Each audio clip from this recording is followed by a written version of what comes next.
আল্লাহর রাস্তে এই লোককে কেউ থামাবে কিনা আমি জানি না। এবং যদি না থামায় তাহলে জামাতে ইসলামী ক্ষমতায় যাওয়ার আগেই প্রমাণ করে দিবে যে এই জামাতে ইসলামী আরো অসংখ্য অসংখ্য বাংলাদেশের শামীম ওসমান তাহের এবং বিএনপির যেসব গডফাদাররা 4 দলীয় জোট সরকার সময় ছিল সেইগুলোর মতো এর চেয়ে কয়েক ডাবল রিডাবল তৈরি করবে। এবং 4 দলীয় জোট সরকারে যে গডফাদাররা তৈরি হয়েছিল সেইটায় জামাতের পূর্ণ সমর্থন ছিল। দেখেন খাল কেটে কুমির আনলে কি অবস্থা তৈরি হয়। এই জামাতে ইসলাম, যে জামাতে ইসলামে গত 55 বছরে বাংলাদেশে শুধু বিড়াল হিসেবেই ছিল, হয় বিএনপির ঘরে কোলের মধ্যে আর নাহলে আওয়ামী লীগের কোলের মধ্যে।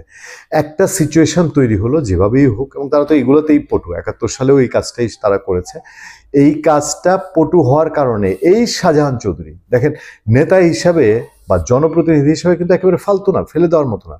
সেই লোক এখন কোন পর্যায়ে গিয়ে দাঁড়িয়েছে, তার কথাবার্তা চালন সেই দিন সে কিভাবে বলতে পারলো আজকে দল ক্ষমতায় নাই, সে মন্ত্রী না, এমপি না, বলে প্রশাসনের ডিসি এসপি তাদের কথায় চলতে হবে, প্রশাসন তাদেরকে প্রোটোকল দিবে এলাকায় গেলে।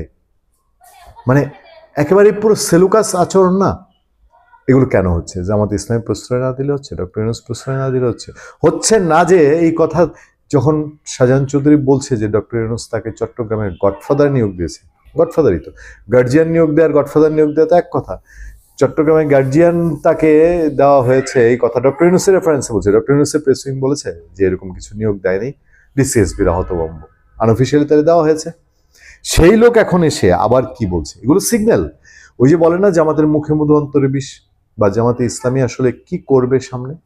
খেয়াল করে দেখেন, প্রশাসন আমাদের কথায় উঠবে বসবে, আমাদের কথায় মামলা করবে, গ্রেফতার করবে, এমন বক্তব্যের পর ফের আলোচনায় জামাতে ইসলামীর কেন্দ্রীয় কর্ম পরিষদের সদস্য ও সাবেক সংসদ সদস্য শাহজাহান চৌধুরী, দুবার এমপি ছিলেন, বিএনপির ডাক সাইটে মানুষজনকে ফেল করিয়ে কর্নেল অলি, তাদের চাপে কর্নেল অলির মতন লোক মুক্তিযোদ্ধা কণ্ঠাসা হয়েছে।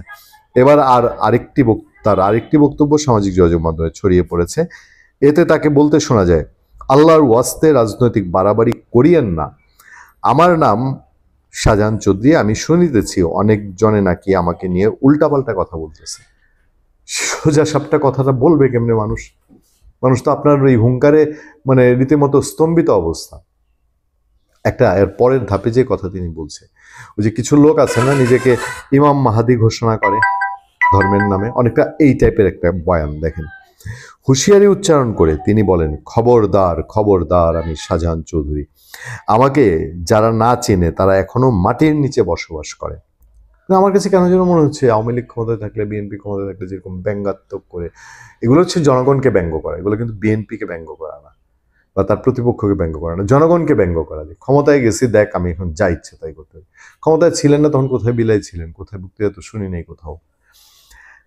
চিনে না, তারা এখন মাটির নিচে বসবাস করে। আমি চোখ তুলে দেখতেছি আমার জন্য আল্লাহ আছে, খুব ভালো কথা। এবার আল্লাহর মেহেরবানি, আল্লাহ আমার জন্য সূর্য ঠেকিয়ে রাখবে, আল্লাহর সূর্য শুধু ওনার জন্য ওনাকে ঠেকায় রাখবে, আর কেউ রাখবে না।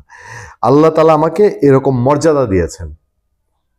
এখন আর কি বলবেন বলেন? আমি যদি বলি যে ভাই লোকরে থামান, জামাত যদি না থামায় তাহলে বুঝতেই হবে যে জামাত এই জিনিসটাকে এখনো ওন করে। জামাত যদি ওন না করতো তাহলে কি ইজ ইট পসিবল, এটা সম্ভব কোনোভাবে যে তাদেরই এক নেতা এইভাবে কথা বলে যাবে আর বাংলাদেশে এটার কোনো প্রতিকার নাই, ডিসিএসপিরা শুনেই যাবে? আপনি আজকে বলেন না, আপনি আজকে বললে পরে আপনি ঘরে থাকতে পারেন কিনা? সাহেবরা বাবুরা এসে আপনাকে আদর সম্মানে কোথায় নিয়ে রাখে দেখেন। আর শাহজাহান চৌধুরী এরকম হুঙ্কার দিয়ে তিনি চলেই যাচ্ছেন। তো তারাই না বলে যে বিএনপি হুঙ্কার দেয় লেভেল প্লেইং ফিল্ড নাই? তো তাদের এইসব বক্তব্য কি মিন করে?